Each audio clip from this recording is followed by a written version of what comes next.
ناظرین، حسن نصراللہ کی شہادت بھی لبنانی تنظیم حزب اللہ کے جنگجوؤں کے حوصلے پست نہیں کر سکی۔ حزب اللہ نے تازہ ترین حملوں میں صہیونی حکومت کے 4 فوجی اڈوں کو تباہ و برباد کر دیا۔ حزب اللہ نے الجرہ اور ذریعت بیس کو میزائلوں سے نشانہ بنایا، جبکہ مقبوضہ گولان میں سوما اور ہما نامی صہیونی فوجی ٹھکانوں کو بھی مکمل تباہ کر دیا۔ حزب اللہ کے تباہ کن حملوں میں درجنوں صہیونی فوجی ہلاک اور زخمی ہوئے، جبکہ اسرائیل کو بھاری مالی نقصان بھی اٹھانا پڑا۔ اس سے قبل اسرائیلی فوج نے جمعے کی شب بتایا کہ وسطی اسرائیل میں خطرے کے سائرن بجنے کے بعد اس نے لبنان سے آنے والے 2 ڈرون طیاروں کا پتہ چلایا۔ ایک ڈرون طیارے کو فضا میں روک لیا گیا، البتہ دوسرے ڈرون سے ہرتسلیہ شہر میں ایک عمارت کو کچھ نقصان پہنچا۔ حزب اللہ نے شمالی اسرائیل کے علاقوں میں یہودی آبادی کو بھی خبردار کیا ہے کہ بڑے شہروں میں بعض رہائشی علاقوں میں واقع گھر اور فوجی اڈے اس کا نشانہ ہوں گے۔ عرب میڈیا کے مطابق حزب اللہ نے اسرائیلی فوج کے بارے میں کہا ہے کہ اس نے شمالی اسرائیل کے بعض علاقوں میں گھروں کو اپنے فوجی افسران اور اہلکاروں کے اجتماع کے مراکز بنا رکھے ہیں، اور اسی طرح بڑے شہروں مثلاً حیفا، طبریہ اور عکا میں رہائشی علاقوں کے اندر فوجی اڈے بھی بنا رکھے ہیں، جہاں سے لبنان پر حملوں کا انتظام چلایا جا رہا ہے۔ حزب اللہ کے مطابق مذکورہ گھروں اور فوجی اڈوں کو نشانہ بنایا جائے گا۔ تنظیم نے ان علاقوں کی آبادی کو خبردار کیا ہے کہ وہ اپنی زندگی کی خاطر ان عسکری اجتماعات کے قریب نہ رہیں۔ ادھر حزب اللہ کے میڈیا مرکز نے خبر رساں ادارے روئٹرز کی اس رپورٹ کو سرے سے مسترد کر دیا، جس میں زمینی جنگ کے لیے ایک نئی کمان کی تشکیل کا دعویٰ کیا گیا۔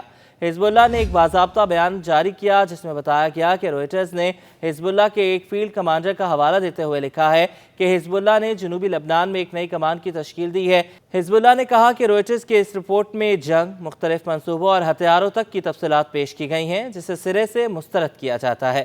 حزب اللہ کے مطابق روئٹرز کی یہ رپورٹ اس نیوز ایجنسی کے مصنفین، صحافیوں اور سیکیورٹی مشیروں کے وہم و خیال کے علاوہ اور کچھ بھی نہیں ہے۔ حزب اللہ نے زور دے کر کہا کہ حزب اللہ کی پالیسی یہ ہے کہ حزب اللہ سے وابستہ کسی بھی باخبر ذریعے کا وجود ہی نہیں ہے۔ واضح رہے کہ روئٹرز نیوز ایجنسی نے جمعے کے روز ایک رپورٹ جاری کی جس میں حزب اللہ سے وابستہ ایک فیلڈ کمانڈر کے حوالے سے بتایا گیا کہ حزب اللہ نے ایک نئی زمینی کمان تشکیل دی ہے اور جنوبی محاذ پر طویل المدتی جنگ کے لیے تیار ہے۔ اس رپورٹ میں یہ بھی دعویٰ کیا گیا کہ سید حسن نصراللہ کی شہادت کے 72 گھنٹے کے بعد ایک نئی فوجی کمان تشکیل دی گئی جو انتہائی خفیہ انداز میں سرگرمیاں انجام دے رہی ہے۔ یاد رہے کہ اس سے قبل حزب اللہ کے نائب سربراہ شیخ نعیم قاسم نے بتایا تھا کہ حزب اللہ کے ڈھانچے پر کوئی اثر نہیں پڑا اور مقبوضہ سرزمینوں پر حملوں کا سلسلہ ضرورت اور فوجی کمان کی ہدایت کے مطابق جاری رہے گا۔ اسرائیل اور حزب اللہ کے درمیان تنازع کا آغاز 1 برس قبل ہوا تھا، جبکہ ایران کی حمایت یافتہ اس لبنانی تنظیم نے شمالی اسرائیل پر راکٹ داغ دیے تھے۔ تنظیم کا کہنا تھا کہ یہ کارروائی غزہ کی پٹی میں اسرائیل کے ساتھ لڑنے والی فلسطینی تنظیم حماس کی حمایت میں کی گئی۔